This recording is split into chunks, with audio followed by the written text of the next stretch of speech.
इधर रोबोटाइन में रूस के एटीजीएम हमले हुए हैं। यूक्रेन के टैंकों पर मिसाइल हमले किए गए। यूक्रेन के 6 टैंक सैन्य वाहन भी तबाह हो गए हैं। तो देखिए, ये बड़ा अटैक किया गया जिसमें यूक्रेन को बड़ा नुकसान पहुंचा है, क्योंकि इस हमले में यूक्रेन के 6 टैंक और सैन्य वाहन तबाह हो गए हैं।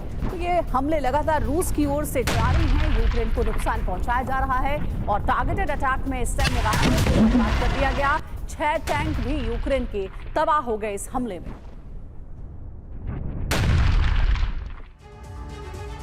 तो गाजा में इजरायली सेना ने नई तबाही शुरू कर दी है। इजरायली सेना ने भीषण हमला कर गाजा के 26% भूभाग पर कब्जा कर लिया है। अब नेतन्याहू इस इलाके का इजरायल में न सिर्फ विलय करना चाहते हैं, बल्कि यहां यहूदियों को बसाना चाहते हैं। इसलिए गाजा में हमले तेज हो गए। लेकिन नेतन्याहू और उनकी सेना के इस अभियान के खिलाफ G7 देश खड़े हो गए हैं। सवाल यही है कि ऐसे में अब गाजा का क्या होगा। गाजा में इजरायली सेना की बमबारी बहुत तेज हो गई है।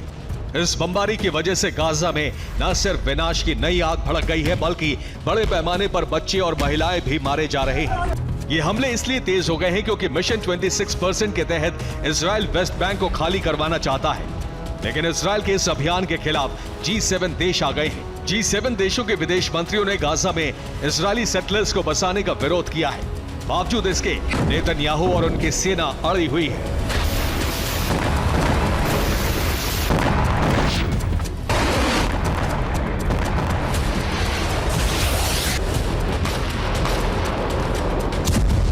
सवाल यही है कि आखिर गाजा में इजरायल का मिशन 26% क्या है। सबसे पहले इससे जानिए। कहा जा रहा है कि गाजा की जंग में IDF प्लान 2005 को रिपीट कर रहा है, जिसके तहत 2005 में गाजा छोड़कर गए यहूदियों को दोबारा बसाया जाए, साथ ही वहां से फिलिस्तीनियों को बॉर्डर इलाके तक सीमित किया जाए। इजरायल का दावा है कि उसने गाजा के 26% इलाके पर कब्जा कर लिया है। ऐसे में वहां यहूदियों को बसाने की प्लानिंग है। इससे यह हिस्सा पूरी तरह हमेशा के लिए इजरायल के कब्जे में रहेगा।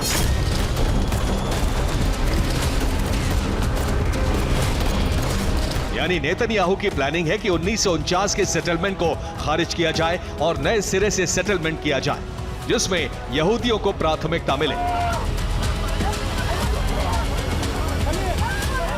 इसके लिए उन तमाम इलाकों पर बमबारी की जा रही है जहां फिलिस्तीनियों ने शरण ली हुई है।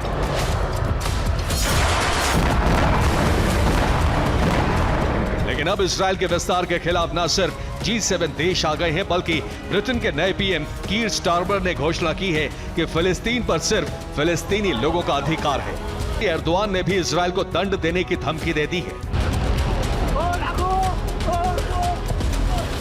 तमाम देश इजरायल के खिलाफ खड़े हो गए हैं। ऐसे में अब सवाल यही है कि नेतन्याहू और उनकी सेना अपने विस्तार प्लान को रोकेगी या नहीं। Bureau report, TV9 Bharat.